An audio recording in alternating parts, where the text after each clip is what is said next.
this is the thing that I keep telling to my kids, and I finally heard it for myself. I say this at least 10 times a day. That's very low ball. It's gotta be closer to 20 at least. I tell my kids, pay attention. It seems so simple.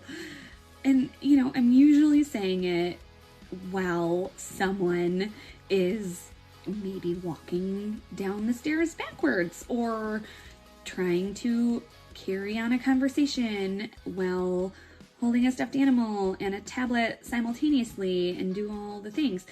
Or my personal favorite is when people attempt to use the bathroom while actively playing with their toys. Like, no, one thing at a time, pay attention.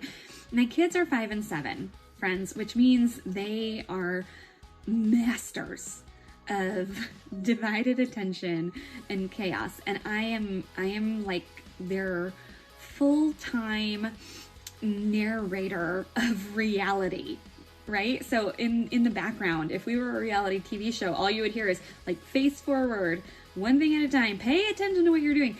It sounds responsible. It sounds grounded. It sounds wise. It sounds safe.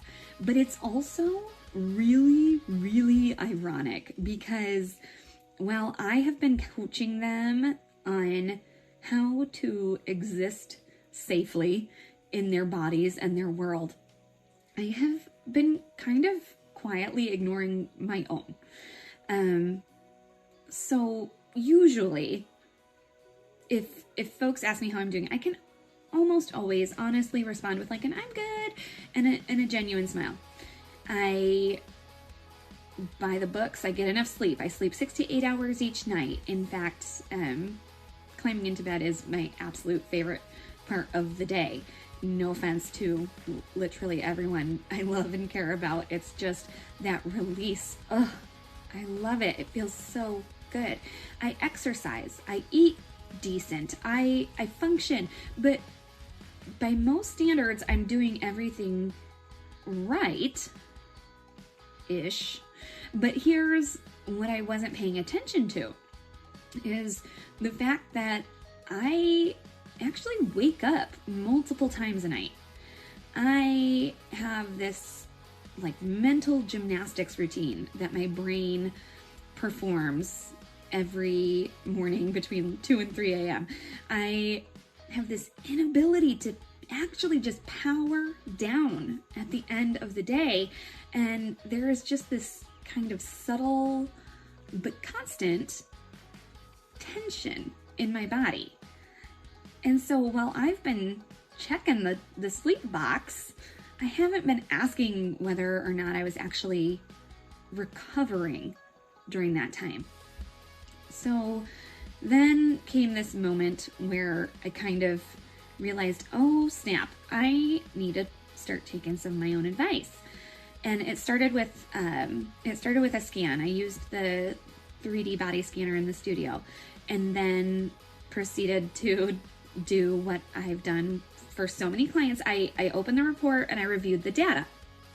And at first, because it was my own scan, I saw what most people see. I saw my body, my flaws, the things I wanted to change. But then I shifted my perspective a little bit and I switched over to coach brain. Like, what if this wasn't you, Lindsay? What if this was anybody else? What would you say to this person? And all of a sudden, it was like the story totally changed. And it wasn't what I was seeing through that data. It wasn't you need to try harder kind of situation. It wasn't you need to lift heavier weights or you need to tighten up on your nutrition. That's not really what I was seeing. The data told a different story. And what it was saying is you don't necessarily need more output, you need more support. So when I started looking at posture patterns and fat distribution and just these subtle indicators that don't necessarily scream at you, but they're definitely whispering all the time, like, hey, your body is not underworked. That's not the problem. It's under recovered. And then, oddly enough, a few days later, my body got a little louder about it. And I tweaked my neck and kind of my neck and upper back area. Nothing super dramatic, just enough to be super annoying. And so I handed my son our little massage gun, which he treated like a full body amusement park ride. Like he was here, there, and everywhere. And there was like this one spot.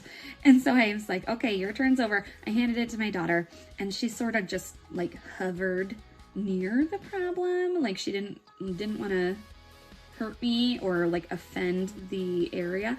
And so finally I'm like, forget this. I give it to my husband, and he starts doing it. He goes, just casually, he goes, oh wow, your traps are really tight. So in my head I'm like, oh yeah, noted. But then I went to the dentist, and for the first time ever in my life, they said to me that I might want to consider getting a night guard. And in my head I'm like, oh Lord, like I didn't even have braces as a kid. No, I do not want to wear a night guard, but I've been grinding my teeth. Interesting, because just the day before I had gone to the dentist, I actually caught myself, not while I was sleeping, obviously, I caught myself mid-work day with my jaw completely clenched, and my shoulders were up by my ears, my face was super duper close to my screen, and I had this headache that was just kind of starting to build. And I remember thinking, why am I squeezing my teeth this hard? Like I had that actual thought the day before they told me that I might need to get a night guard for teeth grinding. And then immediately though, after I had that thought of like, oh, why am I squeezing my teeth like this? Immediately after, I kept working. I didn't change anything really.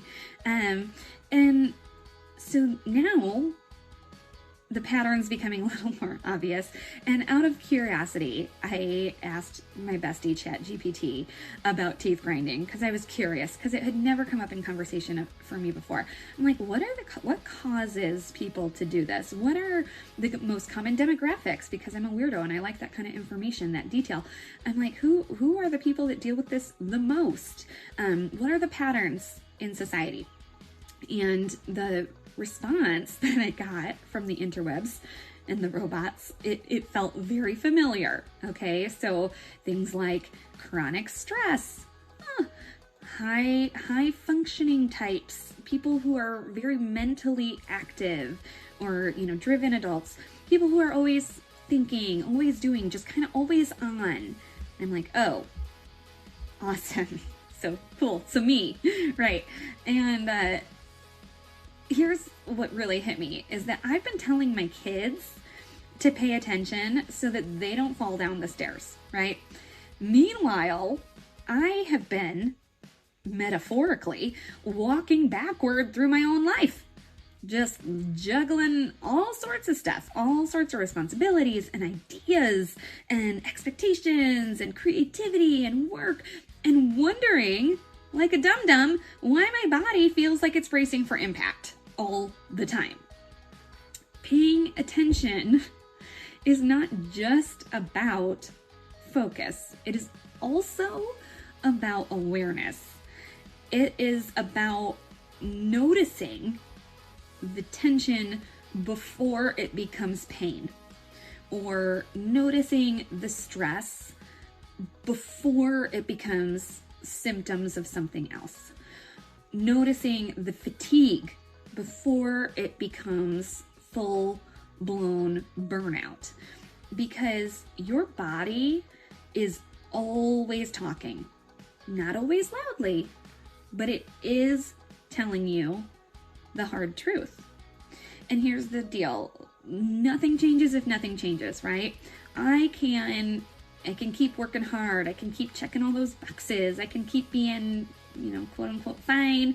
And also at the same time, if those are the choices that I make, keep clenching my jaw, keep waking up really tired, keep carrying tension like it's, a key piece of my personality. Or I could actually listen. Huh, isn't that something? So what paying attention really looks like now, it's not dramatic. It's not extreme. It's just very intentional. It's creating space between whatever the input is and rest. It's letting the nervous system downshift before bed. It is releasing tension when I notice it instead of just powering through and chugging along. It's about building recovery into my routine, not as a reward, but as a requirement, because recovery is not what you earn after you do enough. It's what allows you to function in the first place. So, full circle, right? Yes, I will still tell my kids, pay attention, but now it does mean a little something different here in our house. It's not just watch where you're going, but also notice what your body is telling you.